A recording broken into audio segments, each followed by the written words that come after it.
আমার আমেরিকার কোনো ছেলে মেয়ে বাংলাদেশে লেখাপড়া করতে আসে না, আমার আপনার ভাই বোনেরা এবং যারা এই সমস্ত কথা বলে তাদের পরিবার পরিজনেরা আমেরিকায় বসবাস করে। যাদের প্রতি স্যাংশন আসছে তারা বুঝতেছে ভয়টা কতটুকু, তারা বুঝতেছে। আপনি বাংলাদেশের যে গার্মেন্টস পণ্য সবচেয়ে বড় ক্রেতা আমেরিকা এবং তার মিত্র ইউরোপীয় ইউনিয়ন, কানাডা, সুইজারল্যান্ড, অস্ট্রেলিয়া।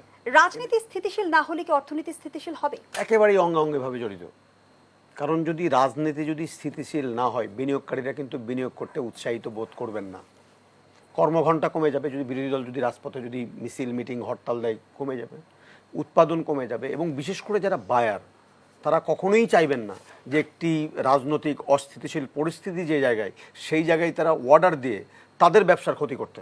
কারণ ঠিকমতো শিপমেন্ট হবে না, মাল যাবে না, ধর্মঘট হলে ওয়ার্কাররা সময় মতো উৎপাদন করবে না, হরেক রকমের সমস্যা। শুধু এইটুকু নয়, আজকে অর্থনীতির যে জায়গা, যদি রাজনীতিটাকে যদি রাজপথে আমরা নিয়ে যাই, এবং এটি হবে সবচেয়ে বড় অবিবেচক সুলভ একটি কর্মকাণ্ড রাজনৈতিক দলের জন্য।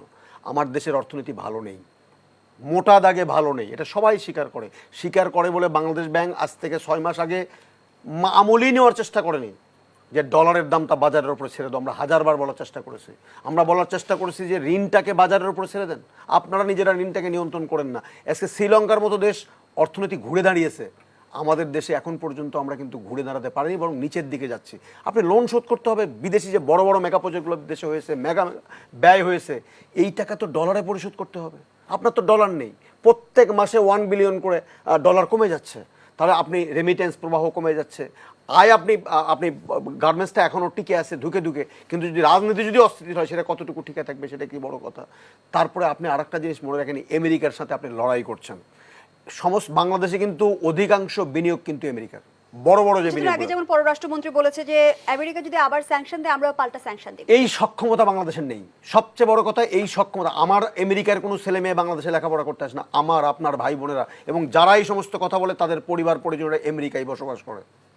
যাদের প্রতি স্যাংশন আসছে তারা বুঝতেছে ভয়টা কতটুকু, তারা বুঝতেছে। আপনি বাংলাদেশের যে গার্মেন্টস পণ্য সবচেয়ে বড় ক্রেতা আমেরিকা এবং তার মিত্র ইউরোপীয় union, Canada, Switzerland, Australia. America যেদিকে যাবে তারাও সেদিকে যাবে, এই কথাটা কিন্তু মাথায় রাখবে। লড়াইটা একটা অসম শক্তির বিরুদ্ধে আমরা করছি, সেটি তো সুখকর নয়। কারণ আপনি ভোটটা চাই তারা, যে মানুষ আজকেও তারা স্পষ্ট করেছে। আমেরিকার পররাষ্ট্র প্রতিমন্ত্রী আফরিন আক্তার উনি বলেছেন যে কোনো পার্টিকুলার দলের পক্ষে আমরা নই, কোনো ব্যক্তিকে কোনো দলকে ক্ষমতায় নিয়ে যাওয়ার জন্য আমরা কাজ করছি না। আমরা শুধু চাই বাংলাদেশের সাধারণ মানুষ ভোট দিয়ে তাদের নেতাকে নির্বাচন করার স্বাধীনতাটুকু ভোগ করবে। আমি আপনাকে বলছি, বাংলাদেশে এই মুহূর্তে ভোটারদের তাদের মতামত প্রয়োগ করে তাদের নেতা নির্বাচন করার মতো কোনো পরিস্থিতি বাংলাদেশের গণতন্ত্রে নেই।